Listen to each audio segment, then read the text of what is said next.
Chiefs are going with speed in a number of different ways. We're going to talk about who are the guys that are stepping out in that direction and how much are they going to emphasize it this year as we do that and break down the brand new first unofficial depth chart of the season. Welcome to Locked On Chiefs. Let's get after it. From the land of the free and the home of the Chiefs, this is the Locked On Chiefs podcast. Welcome, friends and neighbors, those of you in Chiefs Kingdom and around the world. Welcome back. This is Locked On Chiefs, part of the Locked On Podcast Network, your team every day for free everywhere. Thanks for making us your first listen. Check out the Draft Show or Locked On NFL for another show. Maybe you can check out one of the AFC West opponents to get some intel on them for your next listen. I'm Ryan Tracy, the founder of Rogue Analytics and Performance Consulting, NFL33.com, RGRFootball.com, and a number of other things that I haven't even released yet. So, hey, Chris is on the road. How you doing, Chris? I'm good. Thank you for putting up with me being on the road. I am on the road. I am in Missouri. I am not at St. Joe, unfortunately, but I am in Missouri for this episode. So apologize ahead of time for the different video and the setup, but hopefully this is going to work out well. Lots to talk about today, especially with the new depth chart coming out. That hotel Wi-Fi, it always comes in. We're gonna battle through this tonight, folks. We decided to do this live because we don't know exactly how it's going to go with Chris's internet, so we're going to do that. I think you're back now, though. What were you saying? I'm just saying that thank you very much for putting up with this internet because could be spotty. That's exactly what it's going to be. Spotty is what they're using for the wide receivers. A lot of combinations, a lot of trying things out. Same thing with the running backs. Who's got the spark? Who's hitting the holes?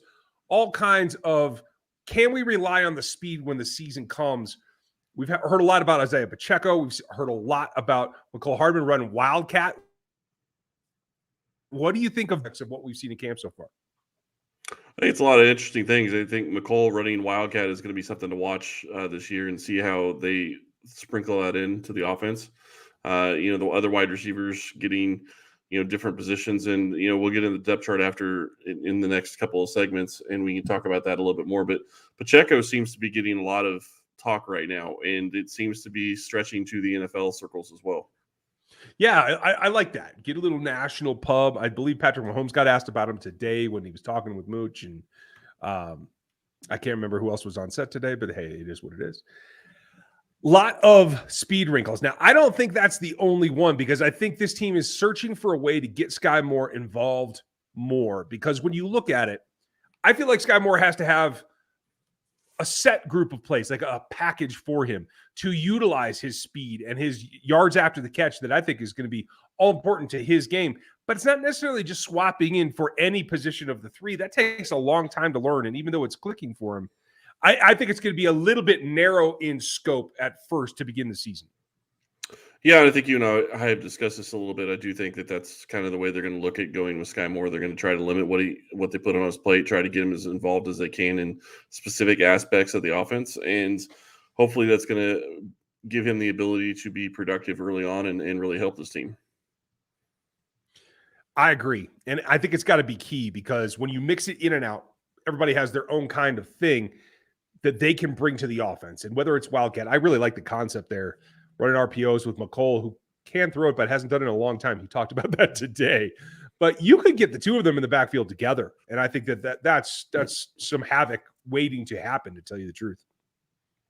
Yeah, and I do think that could be a lot of fun to see what they could do and how they want to play and really build off each other, because I think that's really what they're going to be doing is kind of competing back and forth, trying to see, and one of the things this kind of fits into what we're talking about here. One of the things that the players have always been able to do under Andy Reid is maybe design plays or design concepts and take them to Reid. And he will sometimes implement those into the offense. He's done that for Mahomes before. He's done it for Travis Kelce before. There are different players that have that ability to take things to the coach. And who knows what Mecole and Sky Moore are going to come up with. Yeah. Hey, I hope there's some aspect to it. Now, folks, this is a live podcast. We don't generally do this, but since we are, something that we borrow from some of the other shows that I do, there are some questions. So one ties in directly to this. This is not a Q&A show, folks.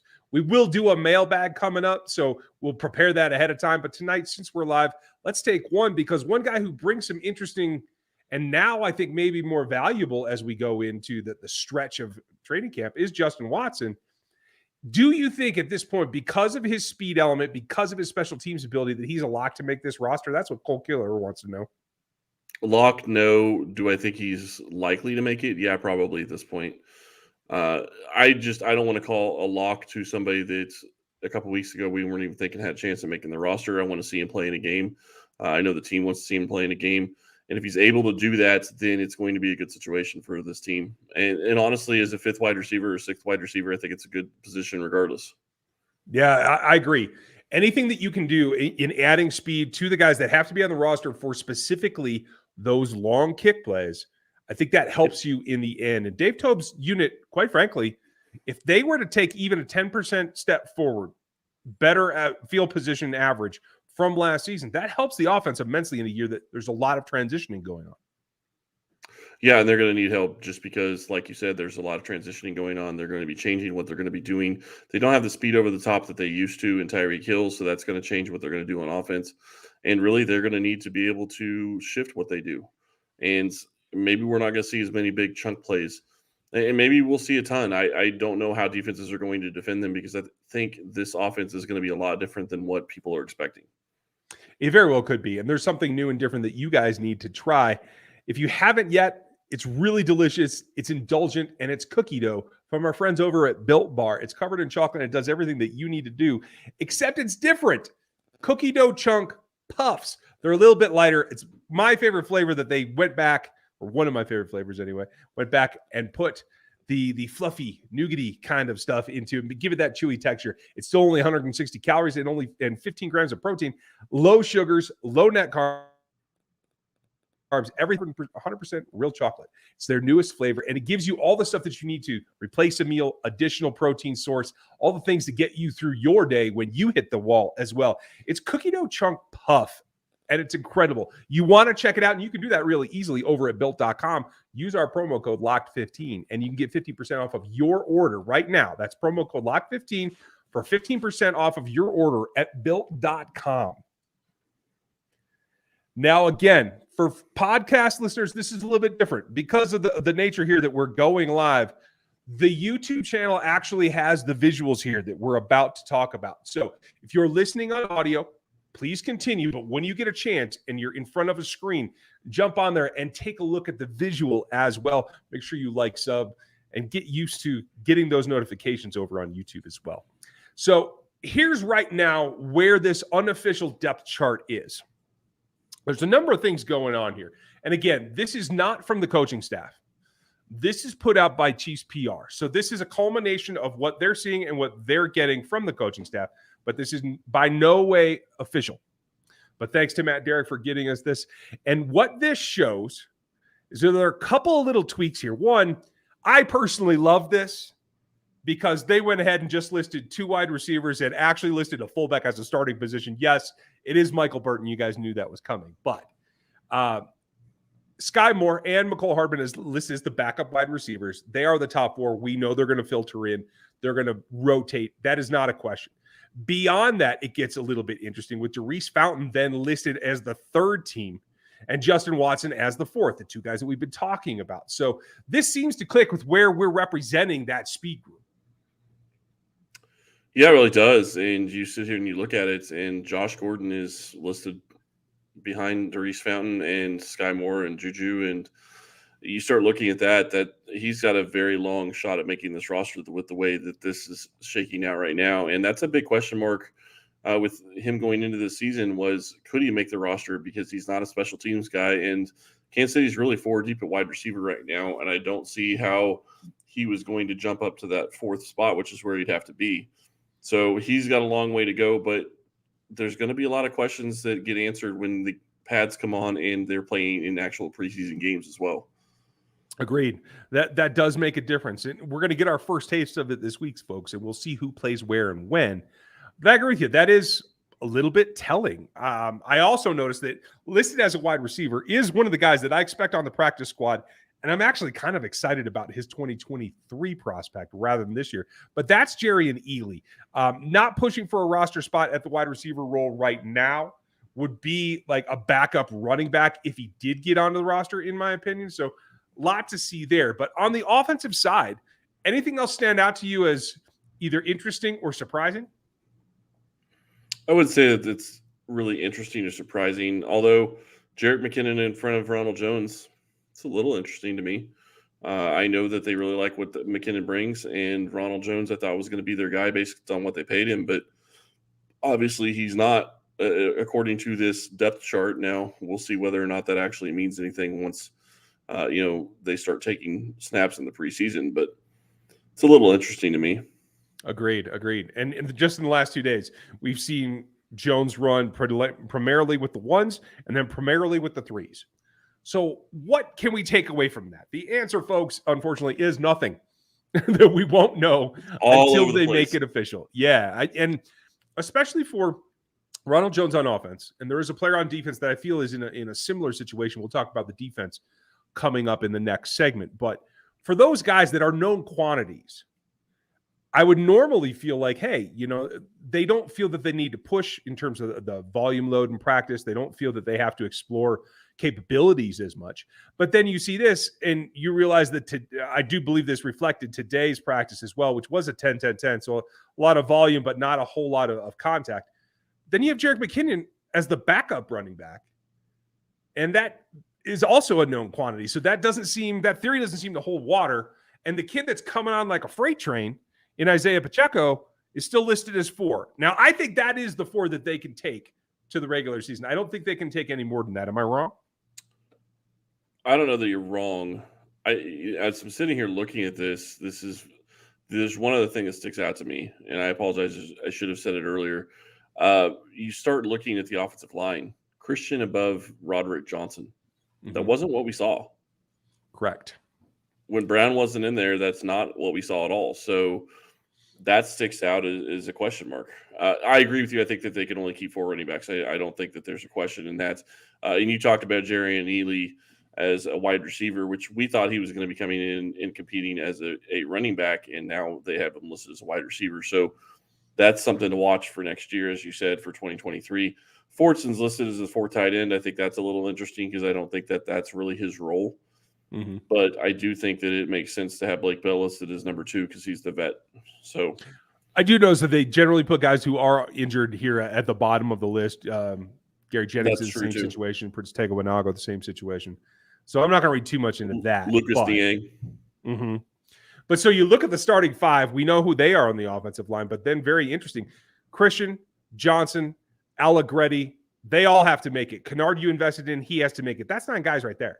So the question becomes, is there any reason to keep Austin Ryder? I can't find one, because not only did they list Michael Caliendo as the backup right guard, but they also list him as the 3rd center. And so that's a reason right there to just go with him and be happy.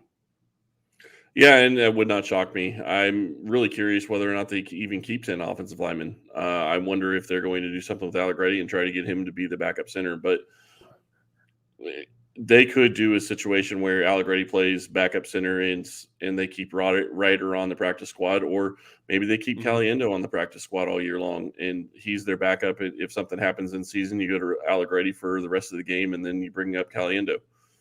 Yeah. The back and forth, I think, with the practice squad is going to be very interesting last year, because this isn't a team coming off of a Super Bowl, but I think you could argue that it's nearly a Super Bowl roster. Yeah, no, I would agree with that. And then the back and forth. Go ahead. I was just going to say, you look at the wide receivers. Corey Coleman, obviously, I never thought really stood a great chance to make the roster, but being listed where he is, I'd say that says just about everything you need to know about his chances of making this roster. Yeah, it does put him fairly down the list. I'm a little surprised by that. Cornell Powell. Even behind Devin Gray. Yeah. Who just came in. And again, folks, this is unofficial. We don't know how or where the little differences are, but it's an interesting look, at least for the first time, what the depth chart might look like. There's some interest on the other side of the defense. We're going to get to that coming up next. You can't change the past, but maybe you can help your future self. And now we have a special tool to do it with. It's called Dave. Maybe borrow a little cash. Maybe get yourself clear of a situation like I found myself in many a time. You just need that little bit of extra cash. Dave's the banking app that can help you with that, with nearly $500 in instantly earned extra cash. That's the money to fill your tank. It's the money to buy a gift. It's the money to catch up on bills or anything else that you need to get done so you can tackle those expenses that are stressing you out and move on without any hangups. There's no interest. There's no credit check. Millions of people have already downloaded the Dave app to get the financial relief that they need with extra cash. So if you're in a pinch or you want some help or you want a little idea of the future with Dave, it's the future for you right now. Download the Dave app from any app store. That's DAVE, like the name. Sign up for extra cash account, and you can get up to $500 instantly. For terms and conditions, make sure to go to dave.com/legal. Instant transfer fees apply. Banking is provided by Evolve, the member FDIC. Your future you will thank you. My future you thanks you as well. And I will say this. Number one on the defense, the first thing that stands out, Mike Dan is a starter on this roster right now today. Is that true? No. It's not shocking to me. They're not going to give Karlaftis the nod to begin with. And I guess if I was shocked about anything, it'd be that Dunlap is not a starter versus Dana. For those who are on the audio side, Mike Dan and Frank Clark listed as your starters, Karlaftis, Dunlap listed as your twos, and Herring and Kando listed as the threes. That makes a lot of sense. That's fine. We did see Mike Dan play a lot of snaps this week. And very interesting that sometimes he did move inside, because when you look at the defensive tackle list, it is Noddy and Jones as your starters, Saunders as Morton as your backups, Stallworth down with Edwards, a little bit more distant, in my opinion. I kind of read that as the way that I perceive them as well. Do you see differences there? I don't think I really see big differences. Stallworth was going to be a guy that I think was going to struggle to make this roster, and really I don't see how they go with more than 4 DTs. I don't, not with the other positions that they're going to have and struggles at keeping different people. I'm really interested. I will say this. The one thing that I hate about missing camp so far this year is I'm really curious to see Kando and Herring play in a game.